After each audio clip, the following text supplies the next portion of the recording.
Hey everybody, thanks for checking out this video here. Hope this is working. So today we're going to be looking at some really pretty cool mandolin shapes here on dealing with the G blues scale. And we're going to look at this shape up and down the neck. And I'm just going to demonstrate a few of the ways that I play it. So there'll be just like a lot of me just sort of riffing, and you can go to the Vintage Guitar website and you can look at the actual charts that I have wrote out for you. Hopefully they're all pretty accurate, and so you can kind of see visually when you're what I'm doing here. So hopefully this sounds pretty good. I'm using my Collings MF5 mandolin. That's been a real workhorse mandolin. I love this thing. And this ear trumpet labs mic. Hopefully you guys can hear this, but let me know if something needs to be tweaked. All right, so this first scale is kind of closed, right? So it's going to go like, I'm going to play it just like this.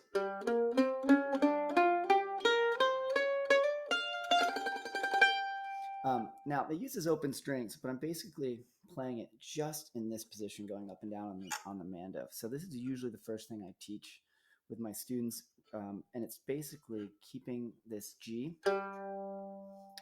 open. You're going to play the B flat, C, and the C sharp, which is the root, the minor third, the perfect fourth, the sharp fourth, the perfect fifth, the dominant seventh, and the root on these two strings. So I'm using my first, second, and third fingers, but you can experiment with different fingerings.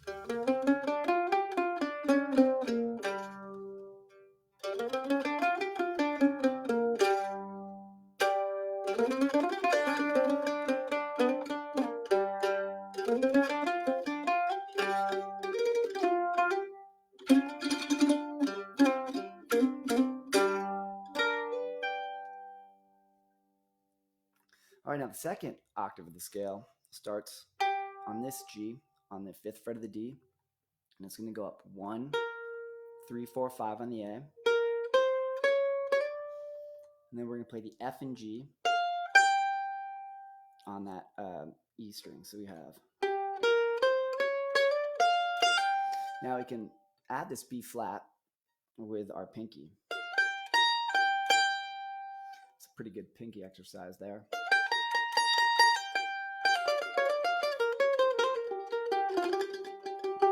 So the 2-octave scale, without really having to do any shifts, is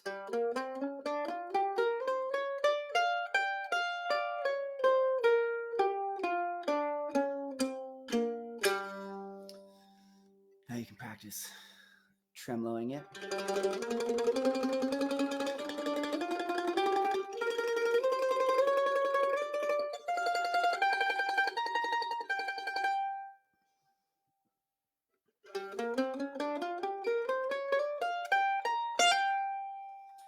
All right, so let's kind of riff a little bit on that.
All right, so you kind of get the idea of that.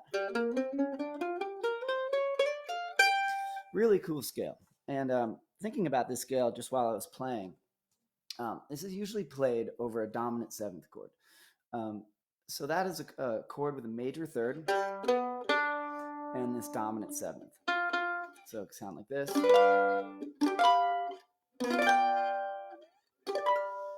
But you can also play this over a minor chord.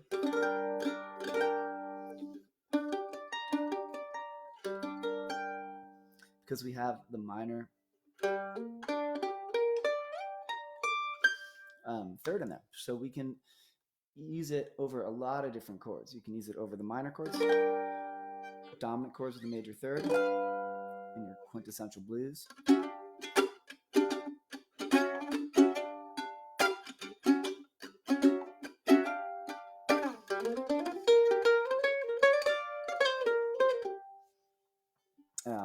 Yeah, so it can also be used over a major chord, but you kind of have to think about how you're using that minor third. So that's kind of an ear thing. I definitely will sneak in that minor third over just a major chord. Let's see. So if we have a major chord here.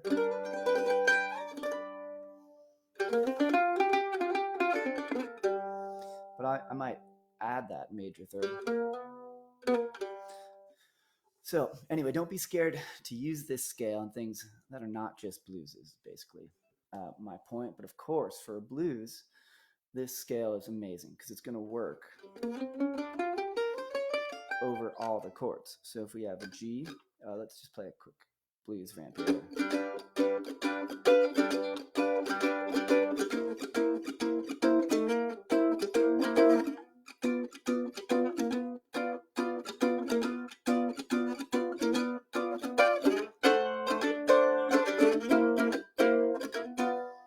Now, something like that, these notes are going to work over basically all of the song.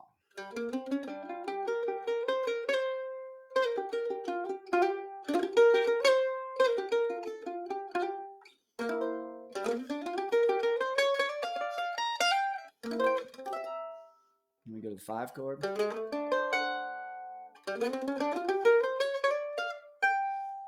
Yeah, so this is a pretty great one for beginners out there because you can put on your favorite blues, in this case in the key of G, and you can do some technique ear training kind of thing where you can play these this scale and you can kind of hear how they sound over the notes. So don't feel afraid to hit a note that's a little funky. Kind of hear it how it applies to that chord.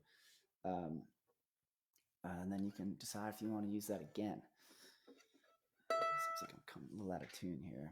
Anyway, so I think if you do go to Vintage Guitar and download, if you download that,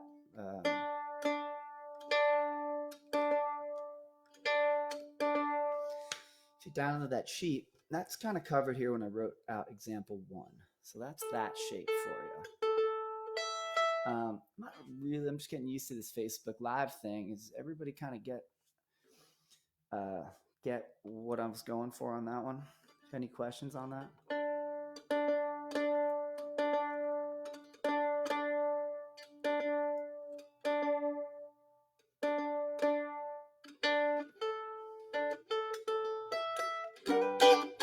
That's enough to do. All right. So the next thing I was kind of thinking about is how to get this. So you kind of get out of this early position on the mando, because this it's pretty fun to be here on the mando, to play in this area on the mandolin with all these open strings. But we also want to use the rest of the instrument, and the timbre is really cool up here. These notes sound really good. So I usually want my students to be able to play through the whole fingerboard. So one way we can do that is we can play the blues scale just basically up one string. Now I'm thinking about doing it right now by shifting to the 7th fret with my first finger once we get to the second part of the scale. So I'm going to play the first part just like we did in example 1. Now instead of playing this open D, I'm just going to shift to that my first finger to fret number 7. So I'm going to that D. So instead of playing it open, I'm going to shift up and then just finish the scale 7, 10, 12 with my I'm using my first finger. I'm playing the 10 with my third finger. That's that F natural, and then my pinky on the 12th fret. So now instead of playing it like this, I'm going to play it up on that one string. All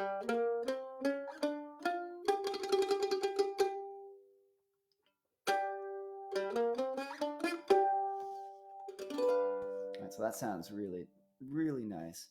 And you get a little different timbre between this G and this G. It's a little more percussive.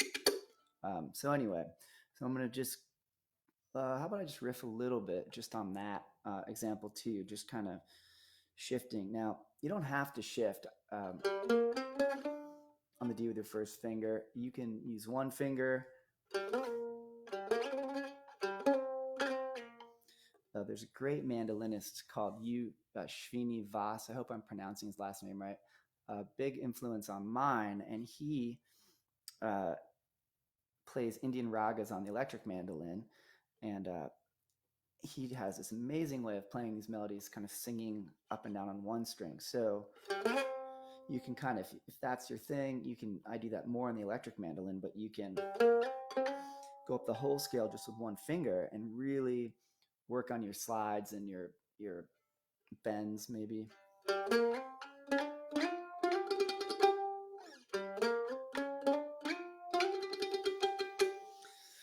All right, let's play something with this.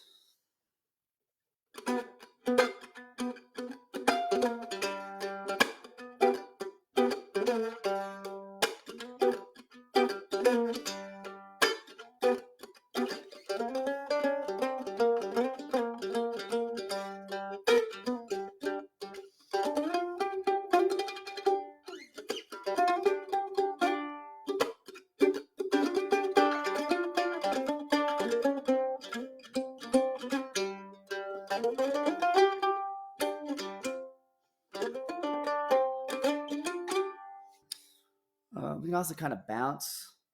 Just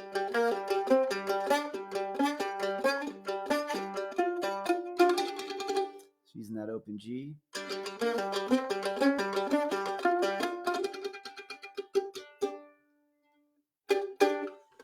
All right, I got a little request that the volume is too low here. Let's try. Whoa, that's a little too high, huh? Peaked out there. See if this is a little better.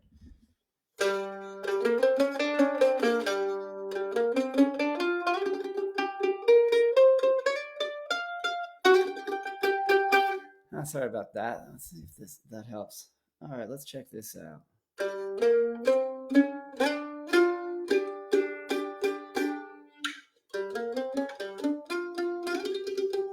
So we can also kind of use that open D, get a little chordal with that.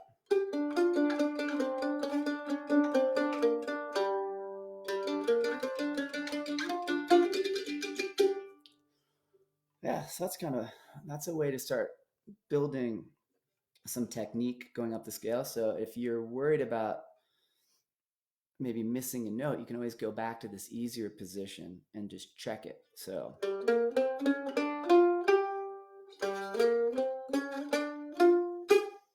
right, so there's a little mistake there, right? So I go back.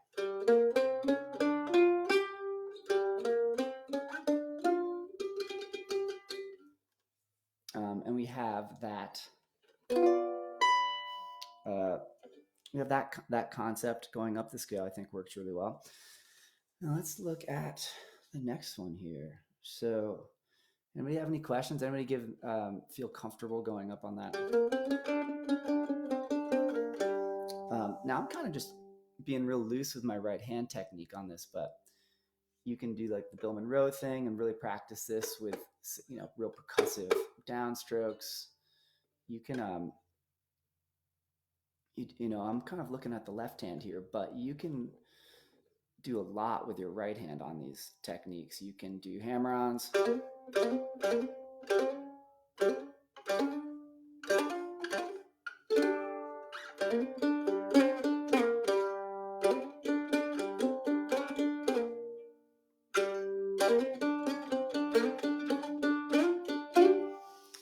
Kind of thing, which is neat. So you can really open up you can really open up your right hand technique. But I think for today, I'm just gonna really look at this left hand a little bit, and hope this is all helping y'all. Thanks for checking this out with me. Now let's look at the next position, which I hope I wrote this one out right on the chart, but it's basically just starting, instead of playing that open G, I'm starting my first finger on that B flat. And I'm playing this in a kind of like a second position closed thing here. So I really like this because I can bar kind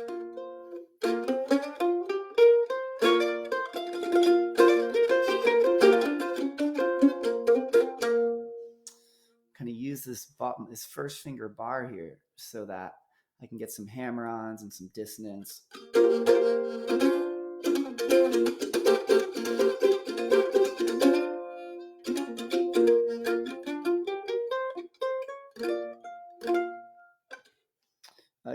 Or you can just take off that bar and you can play these notes individually.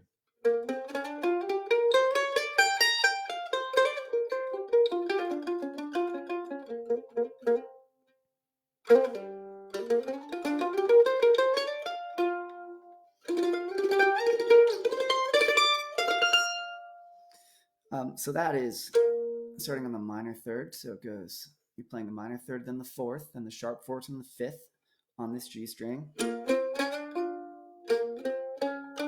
Then we have 3-5 on the D, using that pinky to get the 8th fret. So we have, now we have C, D on the A string, which is 3-5. And then we have 8 with the pinky. And we have the G with the first finger on the 3rd fret of the E. And we have our B flat there with the 3rd finger on the E. So we have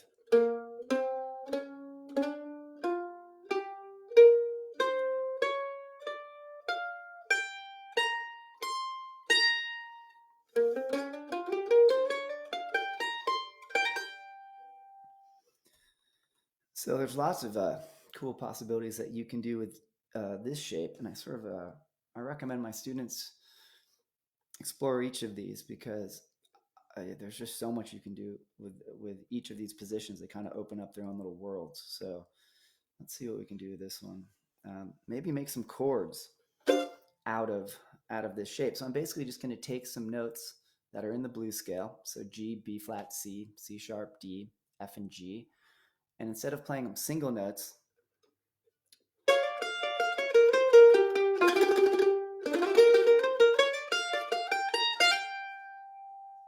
I'm going to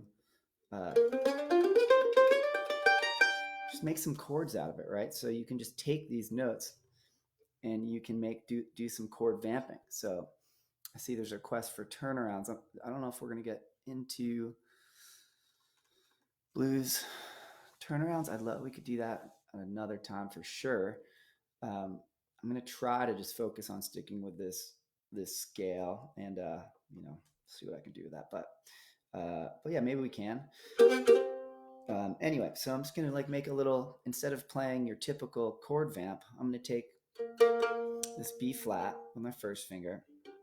I'm going to take the G on the 5th fret of the D string, and I'm going to take these 2 notes of the blues scale and make a little chord vamp. So it's the minor third of the chord, the root, and I'm going to hammer onto that to the 4th degree.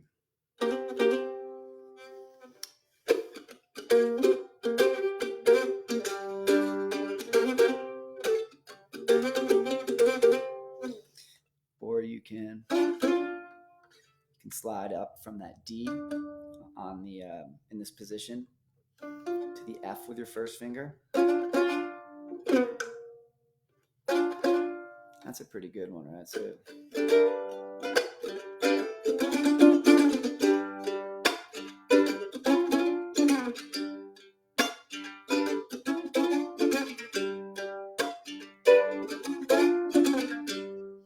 something like that, where I'm just taking this fifth and the seventh of the chord, just turning it into a double stop. So this would be a great double stop, a tremolo over that G7 chord.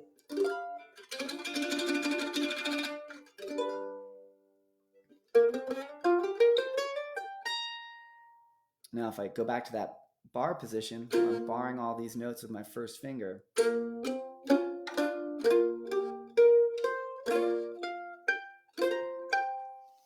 You can do some fun kind of chordal things.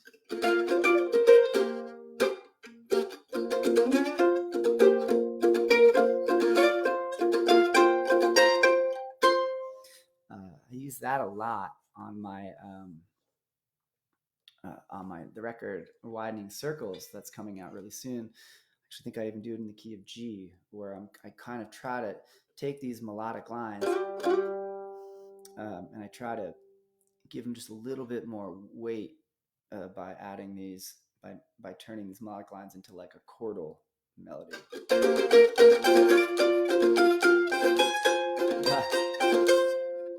Yeah, something like that.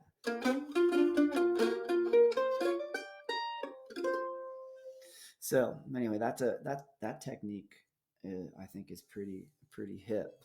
Now, looking at example number 5 on this sheet, some of my students have had a hard time with this one, and I just wanted to just kind of show you how I'm looking at it. When we played this first position scale,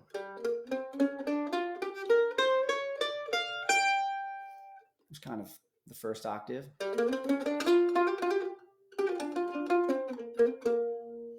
And then we have our second octave. I'm just taking that second octave position.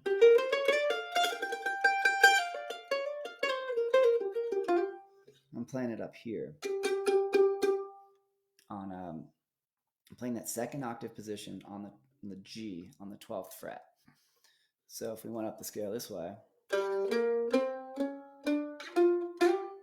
now I'm just starting that second shape right up here. So that's 12, 8, 10, 11, 12.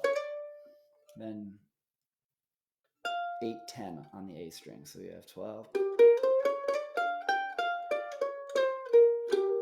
Same as this. Just kind of different timbre and higher up on the instrument. So this shape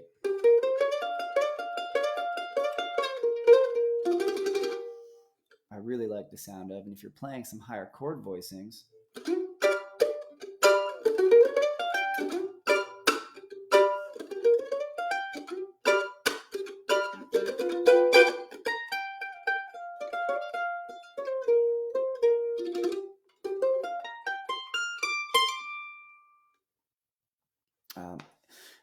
if you get into this and start looking at the different intervals in this scale, there's some really cool stuff in here. Like there's some really cool chordal chord voicings where you're just playing fourths, which I use this chord voicing, D, G, C, B flat, all notes in the blues scale. I use this quite a lot, just to throw in some tension into like a blues.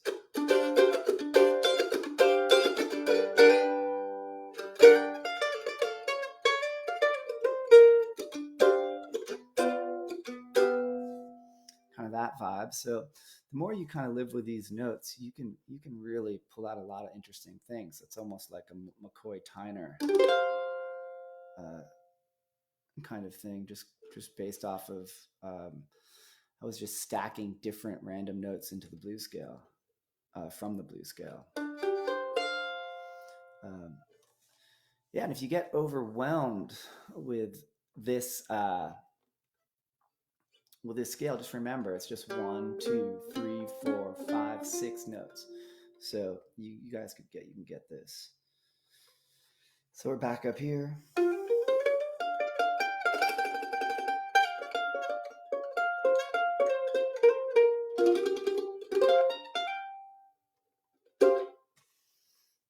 And let's look at this last one here. How long have we been doing this for? Half hour, right?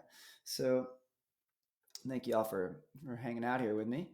Hope that the volume here is all right. I can't get this much higher at the moment, but can improve next time. So let's see what else we can do that's a little maybe less bluesy feeling. How about this? Kind of has like a Hendryx vibe to me, all based on the notes of the blues scale.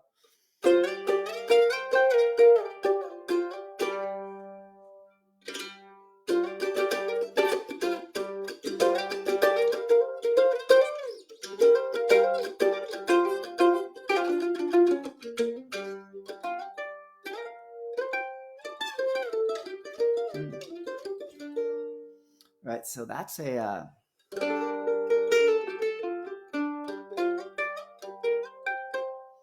so I'm just taking the intervals of the perfect fifth, which is how we tune our mando, right? It's probably could be a hair more in tune, but you get the idea. And I am just playing the fifths, starting on the F and the C on the D string. And then I go up to the fifth fret, play the fifth, then I go up to the 8th fret, then to the 10th fret, then to the 12th fret.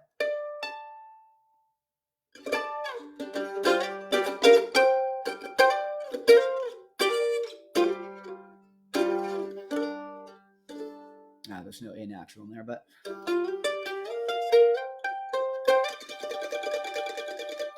so that's another way I use the blues scale, and I really like that sound. It's just taking the scale and checking out some of the different interval relationships. So I'm just playing all the fifths that I can, and this works really nicely, just kind of sliding up the string.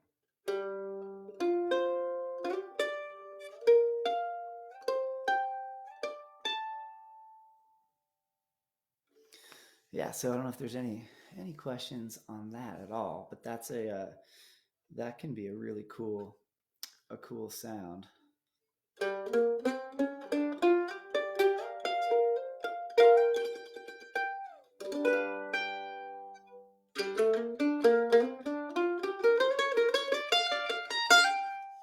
Right, so any I actually have one more here that I was kind of thinking about, and it's just getting this first position and shifting it up the whole fretboard, right? So if we've been moving and pretty much covering a lot of the fretboard, and there's a lot more that we could dig into, but another one here is just to shift on the 7th degree of the scale and play the same shape, just moving up the instrument.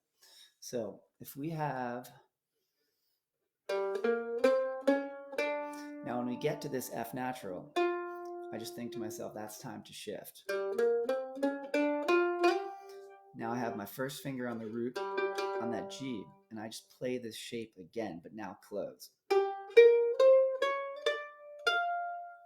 Now when I get to that F, I shift again to that first finger, right? And now we have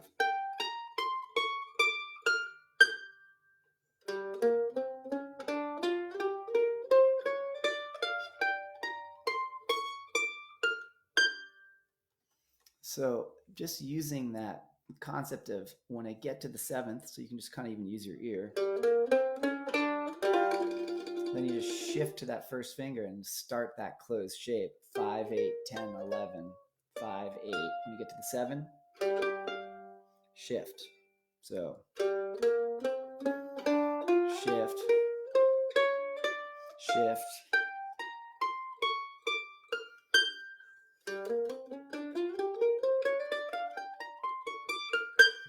Now you're probably not going to run the scale, just sort of stepwise going all the way up. It sounds a little ridiculous, but you can kind of just use, if you're playing that note of the 7th, and you want to kind of get out of that position, that's a great opportunity right there to get into this next scale position. Now, if you're in this position,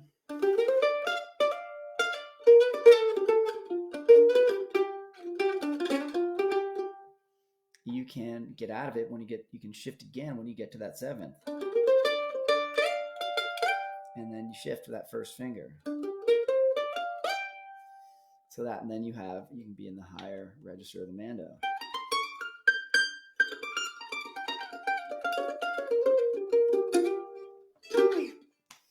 So that's sort of my last thing, and so that I cover a lot with my students is just that concept of shifting on that seventh, and so that you can get up to those higher notes, because obviously with the mandolin, these higher tremolos sound really good. So you can get up there pretty systematically, and you'll feel more confident about hitting the right notes. So let's see here. And you can, of course, don't be scared of octaves, right? So these sound great with octaves.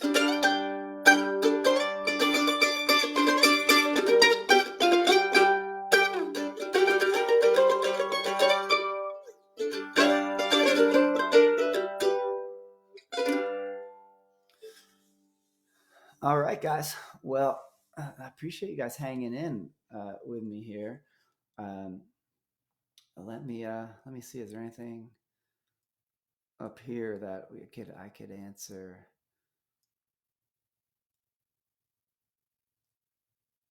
Let's see. Let's scroll down here. Oh, this is moving.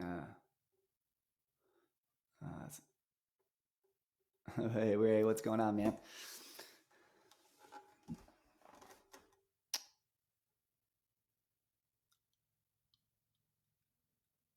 Let's see.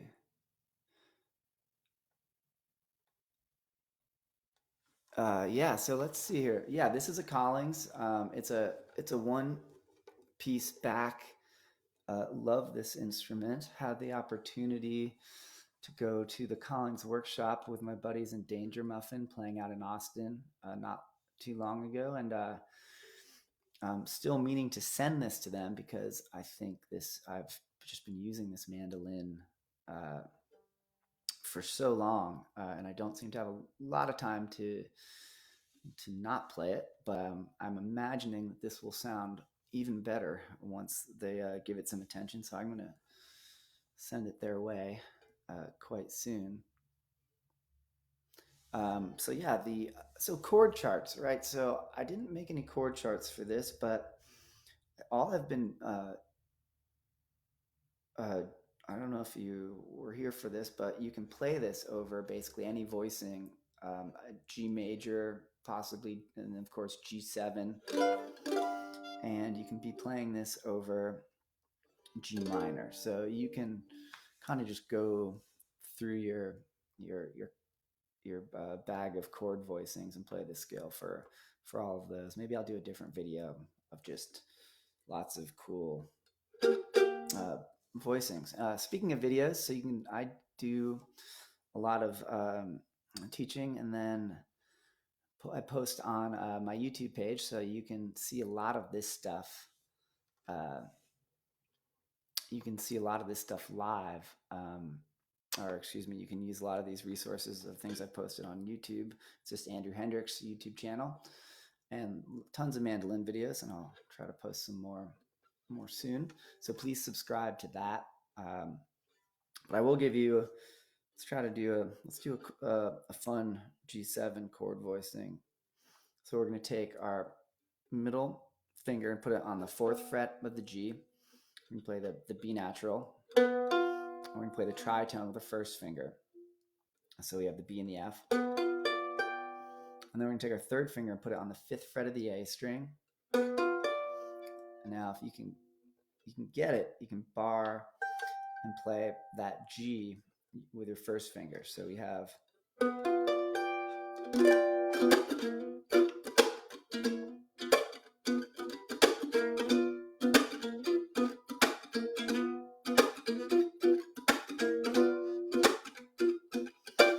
So I really like that chord voicing. I also use my pinky from this chord voicing to get that B flat in there. So we have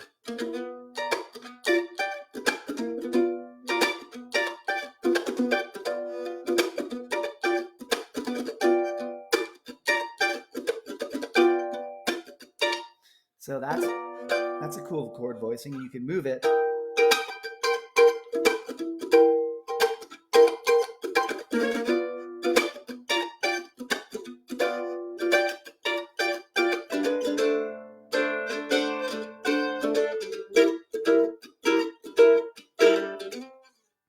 So yeah, you can that's an interesting voicing that you might not know.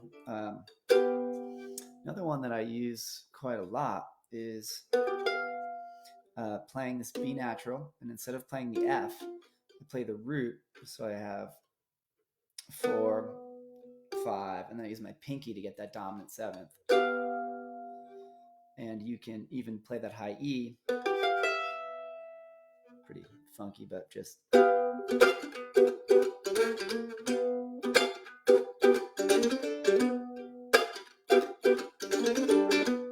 So I use that voicing quite a lot, and it doesn't have any open notes. So these are all, unless you put the E in there. So you can move this shape up and down the neck without worrying. You can move it up a fourth, up a fifth, or whatever to play your voicings with it.